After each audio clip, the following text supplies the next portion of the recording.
Hello guys, welcome back to No NCC. This is video 4th, class 3rd. Marching length of pace and time of marching. ठीक है, तो हम इस video में देखेंगे कि मार्चिंग का टाइम, चलने का टाइम जो होता है उसमें पेस की लेंथ कितनी होती है और प्लस टाइमिंग कितनी होती है। अगर आप मार्चिंग स्टार्ट करते हैं तो कितना स्लो टाइम में होता है और कितना क्विक टाइम में होता है, तो ये सारी चीज़ें अब हम इस वीडियो में जानेंगे। ठीक है, तो अब सबसे पहले देख लेते हैं मूवमेंट। ठीक है, तो मूवमेंट यहाँ पर लिखे गए हैं, length of paces in inches यहाँ पे लिखा गया है और पेस इन मिनट इतना, एंड डिस्टेंस इन यार्ड्स। ठीक है, यार्ड्स मीन्स गज। ठीक है, तो डिस्टेंस इन यार्ड। तो सबसे पहले ये देख लेते हैं स्लो टाइम में। अगर आप धीरे चल रहे हैं तो धीरे चलने में आप 30 पेसेस लेंगे।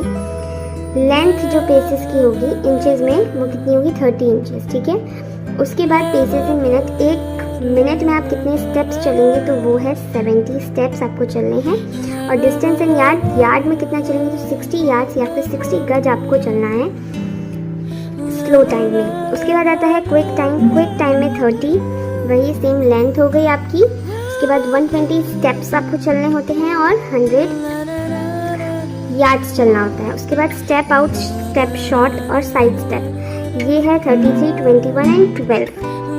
ठीक, तो उसके बाद देख लेते हैं डबल टाइम। डबल टाइम में आपको 40 लेंथ हो जाती है पेसेस की और कितना मिनट चलना होता है, तो ये 180 मिनट्स चलना होता है। 200 गज आप इसमें चले जाते हैं। चलिए अब उसके बाद देख लेते हैं distance between front end rear line. अब ये है front end rear line, 3 line आपकी बनती है ना, इस तरीके से सब लोग खड़े होते हैं ऐसे करके। ये जो डॉट बने हुए हैं ये समझ लीजिए लोग खड़े हुए हैं। और उसके बाद ये जो फर्स्ट वाली लाइन है ये फ्रंट लाइन हो गई और ये जो नीचे वाली लाइन है ये रियर लाइन हो गई। तो फ्रंट लाइन और रियर लाइन में डिफरेंस कितना होता है, तो इसमें 2 तरीके का होता है। जब आप खड़े होते हैं इस तरीके से, तो इसके बाद जब आप खुली लाइन चलते हैं या फिर ओपन लाइन चलते हैं तो तब देखा जाएगा एक तो डिस्टेंस, और दूसरा जब आप बैक वो चलते हैं निकट लाइन और क्लोज्ड ऑर्डर, तो तब देखा जाएगा। यहाँ पे गलत हो गया, ये ओपन लाइन नहीं है, ओपन ऑर्डर है। ठीक है, ये है ओपन ऑर्डर। तो खुली लाइन और ओपन ऑर्डर में आप जब चलते हैं तो आपकी जो लेंथ, जो आप जैसे जब आपको ये कमांड करा जाता है तो खुली लाइन चल, तो तब आपको 150 जो होता है इंचेस आपका गैप आ जाता है, 50 आगे और इसके बीच में एंड 50 इसके और इसके बीच में।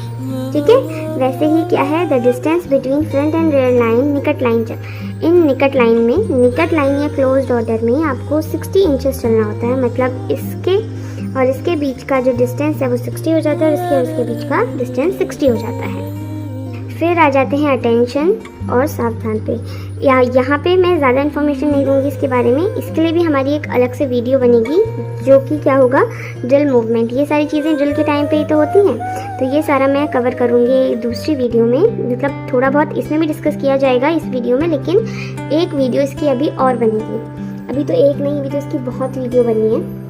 चलिए पहले देख लेते हैं अटेंशन। अटेंशन में देखा जाए तो क्या है, हील्स शुड बी टुगेदर। जो आपके हील का ये जो ऐसे लास्ट वाला एरिया होता है, ये वाला, ये जो हील होती है, तो ये आपकी एकदम क्या होगी, टुगेदर होगी। मतलब दोनों हील, दोनों पैर की हील्स एक साथ में रखी जाएंगी। Fit should form angle of 30 degree. तो जो आपका फीट होगा वो क्या करेगा, 30 डिग्री का ऐसे एंगल फॉर्म करेगा। ठीक है, उसके बाद है stand at ease. Stand at ease क्या होता है, विश्राम। ठीक है, तो विश्राम में क्या है, distance between 2 heels is 12 inches. तो जब आप विश्राम में खड़े होते हैं तो आपका एक पैर इधर होता है और दूसरा पैर इधर होता है, तो इन दोनों के बीच का जो डिस्टेंस है, ये वाला जो डिस्टेंस है वो है आपका 12 इंचेस। ठीक, चलिए तो अब उसके बाद क्या है, साइड स्टेप। साइड स्टेप्स में जैसे कि कभी आपको ऐसा होता है, बोला जाता है कि थोड़ा सा बाएं चल या दाएं चल, तो तब आप मैक्सिमम 6 स्टेप्स चल सकते हैं। और फ्रंट बैक, फ्रंट बैक आप तब करते हैं जब आपको आगे चल या पीछे चल बोला जाता है, तो तब आप मैक्सिमम 4 स्टेप्स आगे पीछे कर सकते हैं। जैसे कभी आप रोड में मार्चिंग कर रहे हैं, कभी कभार ऐसा होता है कि आपको रोड में मार्चिंग कराई जाती है, तो तब अगर कोई वहाँ से गुजर रहा है, कोई गाड़ी गुजर रही है, तो तब आपको ये वाली ऑर्डर दिए जाते हैं। ठीक, अब देखिए जिस मैंने भी आपको ऊपर बताया था ड्रिल मूवमेंट, तो ड्रिल मूवमेंट में ये आ गया अटेंशन, और यहाँ पर आपके सारे पॉइंट्स कवर कर जाएंगे। Body erect and resting equally on हिप्स। ठीक है, बॉडी एकदम इरेक्ट रहेगी और रेस्टिंग किस पे करो होगा, हिप्स पे। अब stand head straight and up. Head जो होगा आपका स्ट्रेट होगा एंड अप होगा, मतलब ऐसे झुका के या सीधे नहीं रखना है। उसके बाद बोला जा रहा है चेस्ट लिफ्टेड, और चेस्ट कैसा होगा, लिफ्टेड होगा, मतलब ऐसे झुका हुआ नहीं होगा, उठा हुआ होगा। उसके बाद क्या है, arm straight with palm close, arms एकदम स्ट्रेट होंगे, पाम आपकी क्लोज होगी, थंब स्ट्रेट टू फ्रंट, और थंब इस तरीके से स्ट्रेट होगा, ठीक है, इस तरीके से स्ट्रेट होगा। Thumb behind the seems of trouser, तो जो आप नीचे पैंट या जो कुछ भी चीज़ पहने होंगे तो उसकी सिलाई पर आपका ये थंब एरिया जाएगा, ठीक है। उसके बाद क्या है, स्टैंडर्ड इज विश्राम, तो इसमें क्या है, left foot is taken 6 inches high to 12 inches left side, ठीक है। देखिए जब आप सावधान में खड़े हैं, आप अटेंशन में खड़े हैं और फिर आपको स्टैंडर्ड इज का कमांड किया जाता है, तो तब आपको अपने पैर को सबसे पहले लेफ्ट पैर को, ठीक है, यहाँ पे पहले ही कंफर्म कर दिया लेफ्ट फुट, ठीक है, तो लेफ्ट पैर को आपको उठाना है, कितना 6 इंचेस आपको उठाना है उसे, और 12 इंच दूर लेफ्ट साइड में ही उसे रखना है, ठीक है। तो अब इसके बाद क्या होता है, weight on both the feet, और अब इसके बाद आपका जो वेट होगा वो बोथ फीट पे होगा, ठीक है, दोनों फीट पर आपका जो होगा वेट चला जाएगा। अब स्टैंडर्ड इज और आराम से, हिंदी में इस कमांड को क्या बोलते हैं, आराम से।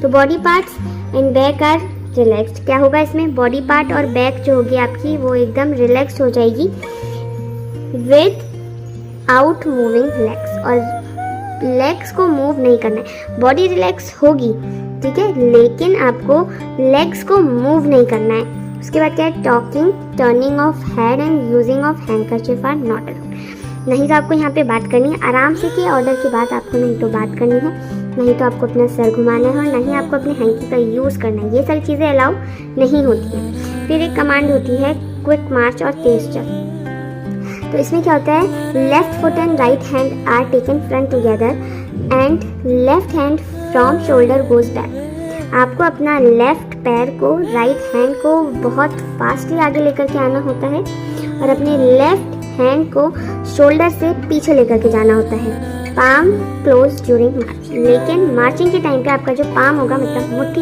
बनी रहेगी all the time.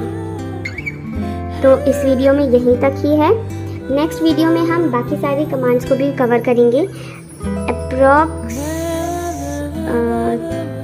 14 to 15 command अभी हमारी बची हुई हैं जिसे हम नेक्स्ट वीडियो में कवर करेंगे। अभी के लिए इतना ही, thank you for watching, like, share, subscribe and press the bell icon for our next upcoming video. Till stay tuned.